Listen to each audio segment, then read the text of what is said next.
Welcome back to Sports Radio 95.9 The Fan. My name is Mark, and yes, this is the Mark Moses Show, weekday afternoons from 3 to 6 p.m. Right now here on the Club 52 hotline, good friend of mine who works for ESPN St. Augustine. His name is John Frary, and I know he's live from SEC Media Days right now in Alabama. We're going to get the latest on everything going on with the SEC. John, how you doing today, man? Doing great, Mark. A lot of fun, and it's football time now. When it's SEC Media Days, football season is upon us in the South, no question. Well, I know that Will Muschamp and the Gators talked first. It's a 4-day event, but they said, you know what, put Florida first. What were your thoughts on some of the comments Will Muschamp was saying yesterday in front of the media at SEC Media Days? He's trying to put the best spin forward, a positive spin, I guess I should say, on a dismal season last year, 4-8. He knows that he's under the gun. We've talked on your show, Mark, and on others about he's on the hot stove. I thought everything that he's been through, he was relatively relaxed, believe it or not, because he's pretty much answered the questions ad nauseum about him being on the hot seat. He seemed pretty confident that Kurt Roper, the new offensive coordinator, could get the team going in the right direction offensively. They've got to get some more points on the board. He knows that. They've been ranked in the 90s and the hundreds in total offense the 3 years that Coach Muschamp has been at the University of Florida, which is simply abysmal. There's no other word to really describe it. And overall, he's probably got to win 8 games minimum to keep his job. He wouldn't answer how many he thought he had to win. That question was asked amongst many specifically to him. He didn't want to answer that. He just said they've got to improve offensively. They've got to improve across the board, but specifically offensively. We're here with John Frary, ESPN St. Augustine. He's live at SEC Media Days in Hoover, Alabama.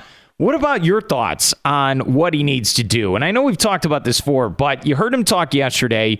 He thinks the team needs to improve. He knows they're going to improve. That's his mind. What about you? I mean, 8-4, 9-3. I mean, do you feel like they just need to go in the right direction moving forward for Muschamp to keep his job?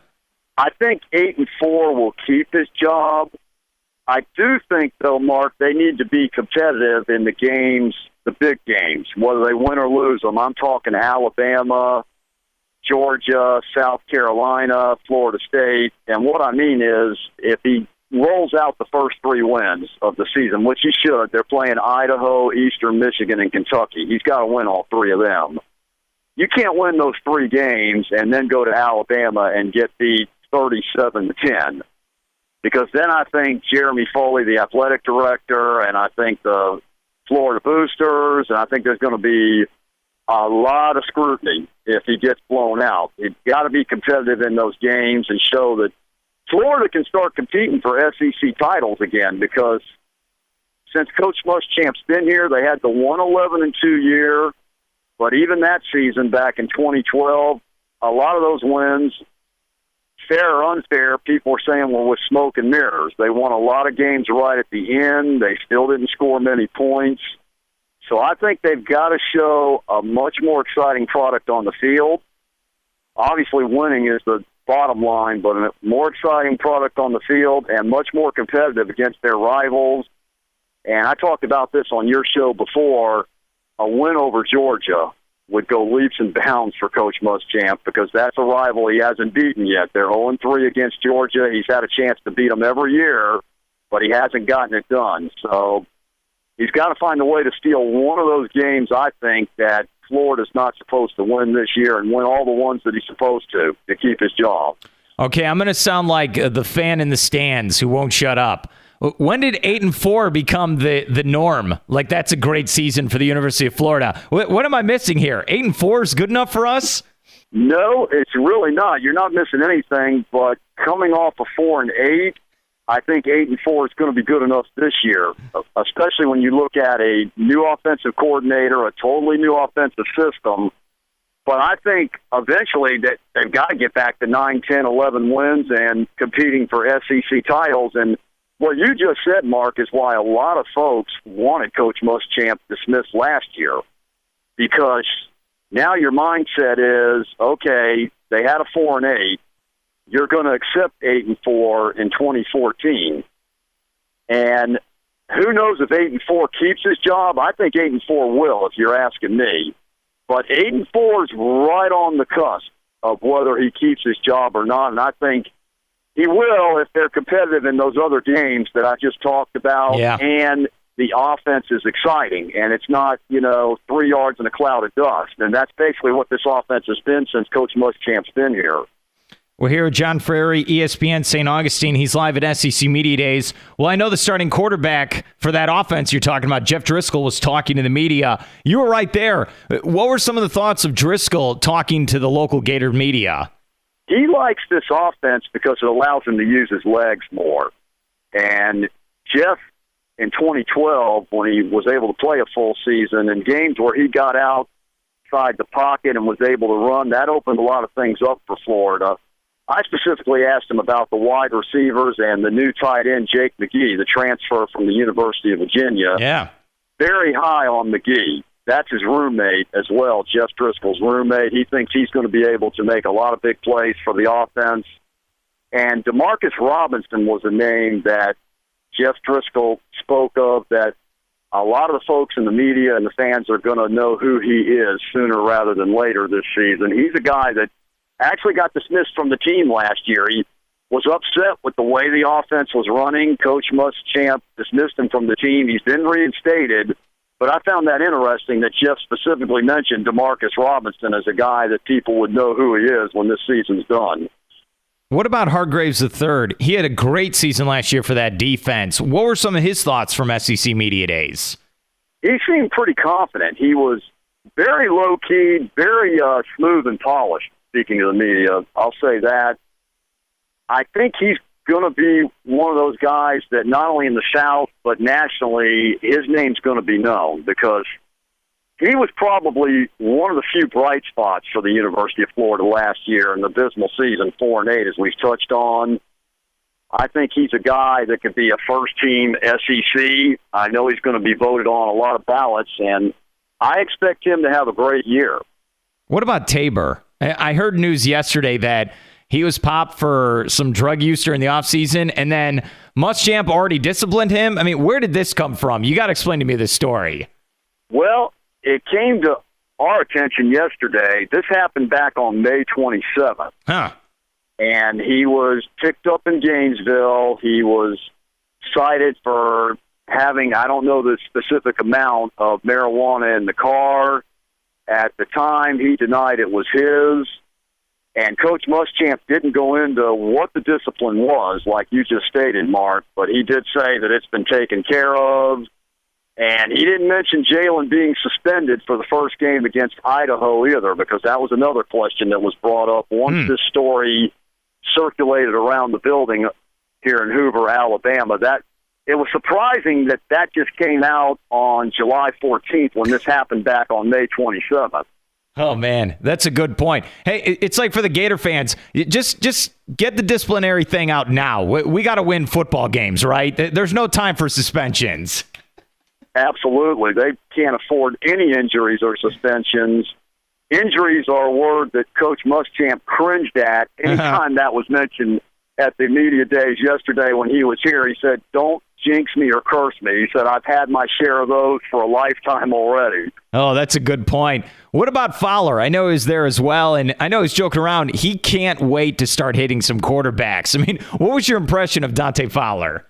Joking around is definitely a couple of good words to use with Dante Fowler. This is a guy that's always loose, happy, and carefree when the media's around him. Mm-hmm. And you're right, he can't wait to get to opposing quarterbacks. And he said he's going to be the leader of that defense this year. He talked about he's going to step up and try to take that Dominique Easley role, who got hurt early on last year. He learned a lot from Dominique Easley. He's learned a lot from Sharif Floyd in the past. And he thinks he can be that guy that'll be that leader on defense. I think he can, too. And Florida's defense should be very good if they, again, I know, stay injury-free, the word Coach Muschamp doesn't want to hear. Defensively, I think this team is going to be fine. When healthy, they've been very good with Coach Muschamp since he got here back in 2011. Defense has not been the problem at the University of Florida. No, you're absolutely right. It's one of those things, if Driscoll can just go on long drives, keep the defensive fresh, this is going to be a better team, right? I mean, just get something going with the offense. It is, and Driscoll, to me, is the key to the whole thing, Mark, when it comes to Coach Muschamp, Kurt Roper, the new offensive coordinator, and the coaching staff's future at the University of Florida. Getting back to Driscoll for a moment, one of the other questions asked was all the mistakes he's made in the red zone. And he's tended to lock on receivers and not go through his progressions and look them off. And Jeff said they did talk to him about that in the offseason, and he seemed pretty confident in the press conference here yesterday going around the building that he'd be able to limit those mistakes. He's a fourth-year guy now because he got hurt, and he's going to have another year of eligibility because they were able to redshirt him due to the leg injury early on last year. And he said all the experience he had, and the fact that he was able to sit back last year for most of the season, maybe the only positive that came out of that was being able to study defenses more, and he touched on that yesterday, looking at some more film while he was rehabbing physically and learning how to limit his mistakes. And that's going to be interesting to see how he does because the Miami game last year specifically, Florida outgained them 3-1 in yardage. They were inside Miami's 20 all day. They only came away with 16 points. A lot of it was because of Jeff Driscoll mistakes. Don't want to put it all on Jeff, but a lot of it was in that game. And he ended up the year last year with an interception that was returned for a touchdown on the play that knocked him out for the season. So there's still a lot of questions with Jeff. All right, I'm going to end with this. The old ball coach talked this morning, Mr. Steve Spurrier. How many crazy comments? 7, 8? I mean, how many were there exactly?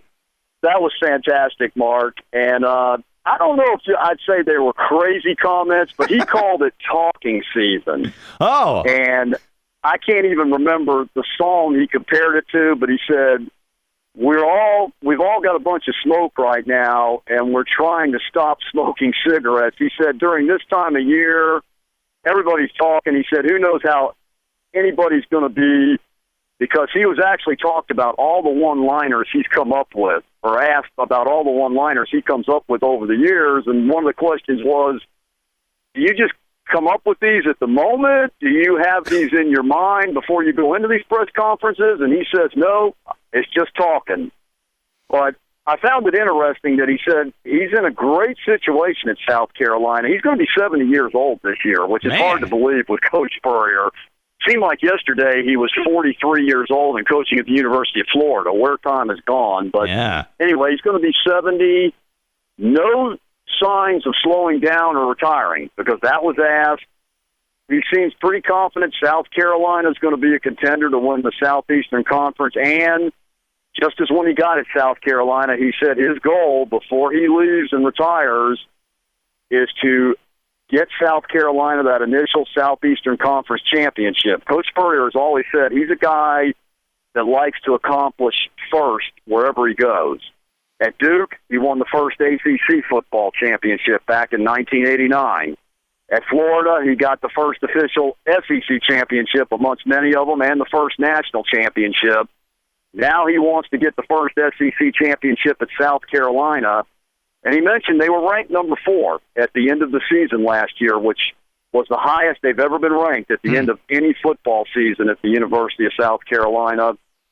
I look for South Carolina to win the East. Honestly, I think they're going to win the Eastern Division this year. Who wins the West real quick? It's South Carolina and who in Atlanta? I think it's going to be South Carolina and Alabama with a very close push from LSU. There you go. I think LSU is going to surprise.